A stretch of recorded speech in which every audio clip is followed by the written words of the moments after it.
looking right there, that's a nice field of soybeans. One of the few around here that the weeds didn't get into so bad. And that farmer's waiting on them to get right. He's got the brown pods. And I'll explain what I'm talking about in a little bit.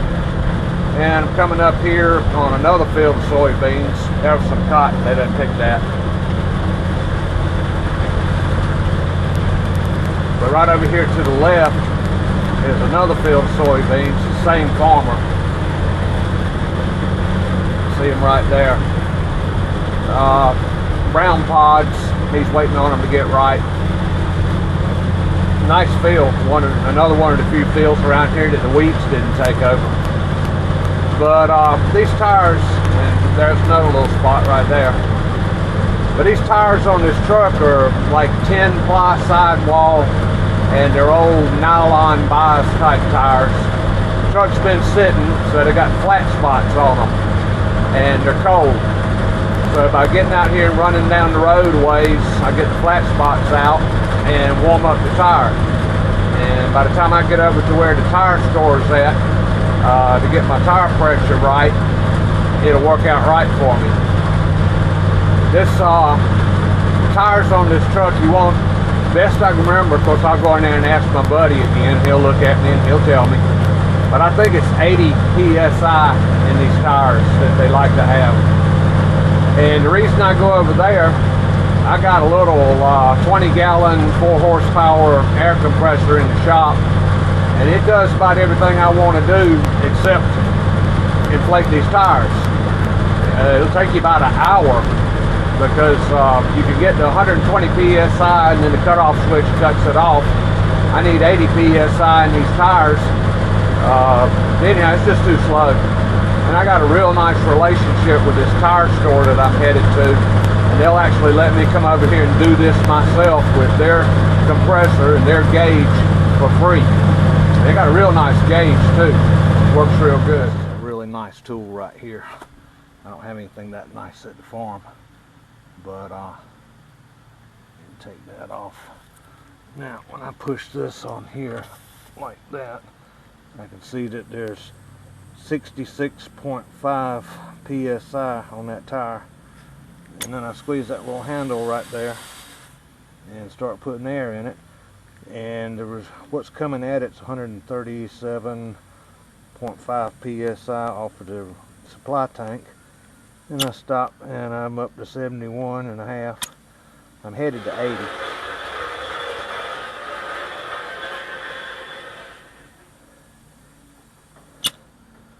$74.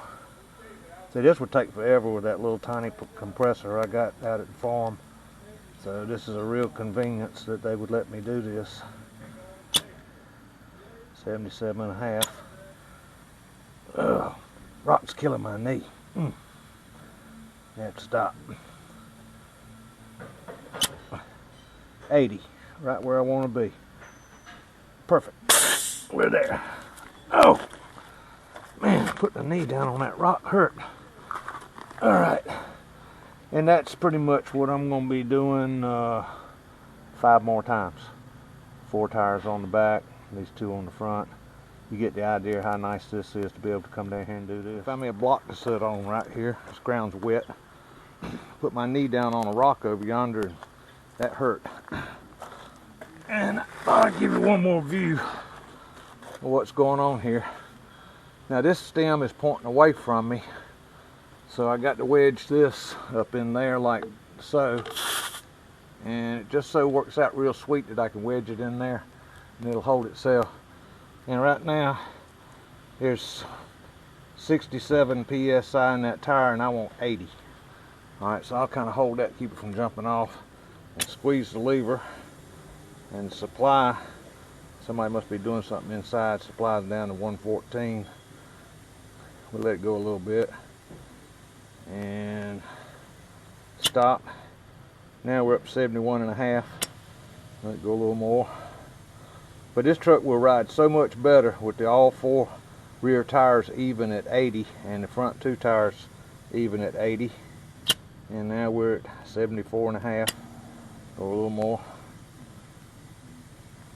Yeah, these tires were concerning me, but guy who works here at the shop, I trust, he's been around tires a long time, he said run them.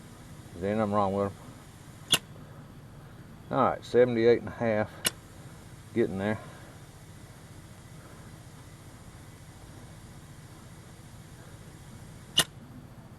$81, that's too much. Now, nope, wait a minute. Yeah, 80.5, I like that. Now this is a trick to get off of here without losing a bunch of air. Kind of like that. And put the cute little cap back on it. And since that's backwards, I think that turns that way. Yeah, it was facing away from me. Yeah, it turns that way. Alright. And that's all about getting your tire pressure even in your big hauling truck. It makes a big difference, people. When tires get slack, you'll get bulging down here on the bottom. And if you've got cracking in the sidewall, you're just going to aggravate that cracking with that bulging. So if you keep the tires inflated proper, you don't have to worry about that. Well, let's get on back out to the farm. Park the truck.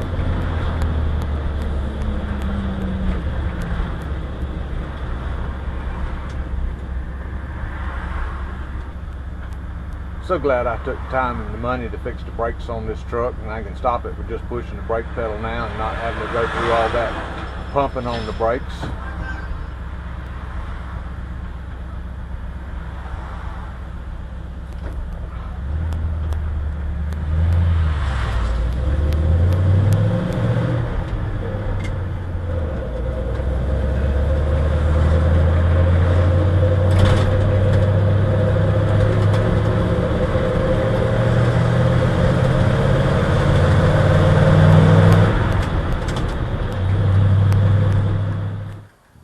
Now we're playing this game called Grease the Truck.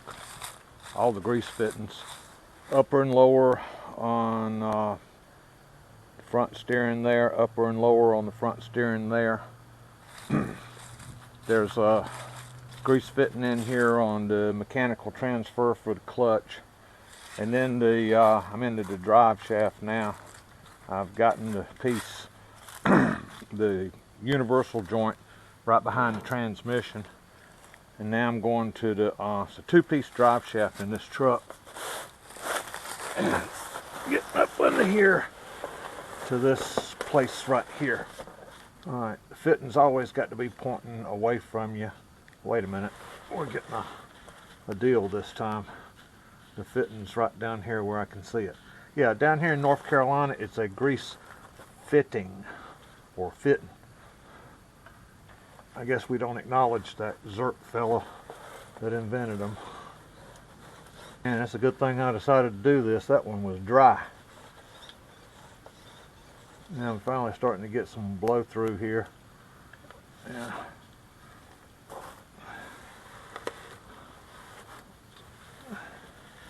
Wipe off the excess. A little bit of leak out there and there.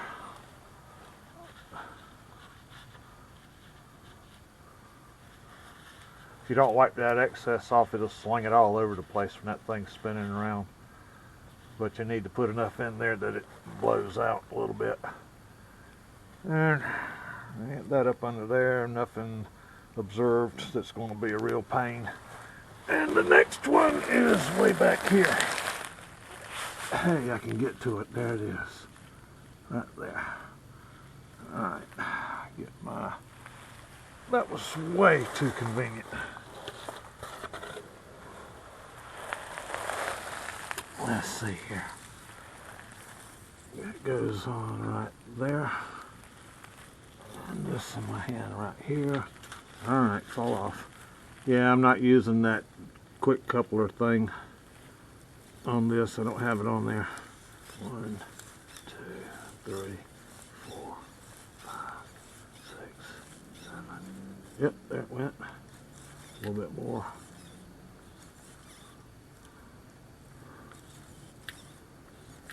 That's enough. About 10 pumps to get that one to start blowing out.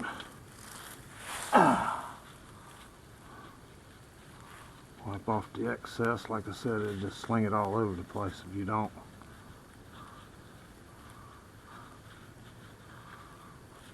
I like that truck. Hey, y'all want to hear something that sounds good? Check this out. Had a real good ride. It was, yeah, these tires, as y'all saw, they were low. But check this out. All right, let's get in here and find out. She's neutral. All right, she cranked right up. According to my tach, she's idling at about 700 RPM. Take a look at that. She's not jumping all over the place and missing and knocking. That's an old school motor. Ain't no computer nowhere near this truck. That's low voltage ignition, about 12,000 volts on the spark plug. But totally old school. Distributor timing. There is a vacuum advance and a mechanical advance on the distributor, but that's totally old school. That was so sweet the day I got that motor running like that. And that's an old battery, 9-12, but it's still serving me. It's I bought this thing at Advanced Auto, yeah, Autocraft Gold Series battery, 1,000 cold cranking amps. No, wait a minute, excuse me, 900 cold cranking amps, 1,000 above 32 degree F cranking amps. These are good batteries. I like them. I highly recommend them. But let's see, 912. Y'all heard it just cranked the truck. And you know, during the off season, I will bring a battery charger out here and set it out here and slow trickle charge. That means 2 amps or less. Those fast charge where you start throwing 10-15 amps on a battery, that's how you kill them. But if you want to get some time out of your battery, first buy a good battery. And don't depend on your alternator to charge a battery that sits for a long time. The alternator was never designed to do that. Get yourself a good battery charger and you do it.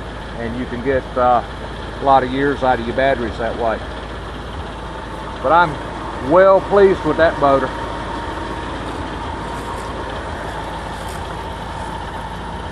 I like it. In fact, I like the whole truck. Well, let's see. Got everything greased I was going to grease. Let's let the bed down. And let's see, you pull this thing. Right. And she starts to come down. Now, she's coming down slow right now because it's controlled release through that valve right there. But like I was talking about, one of them hoses bust, that thing's coming down fast. There ain't no controlled release on it. And you get killed. And I still got to come up with some type of bar that I can put in this thing to hold it up when I need to get under there and check the rear end oil, because trying to do it from the underside of the truck is just backwards, totally backwards. All right, let's put it up. I like how it cuts off with no diesel in or spitting and sputtering. Yeah, I like the old school stuff. The motor in the Ford F-150 is old school, but it does have solid state ignition, which means no points. This has points. It has the module in it and has high voltage coil on it, which gets the voltage up to about 40,000 volts on the spark plugs. But none of that computer crap. The Forerunner, electronic fuel injection. Yeah, it's got the computer crap. But I still like the little truck.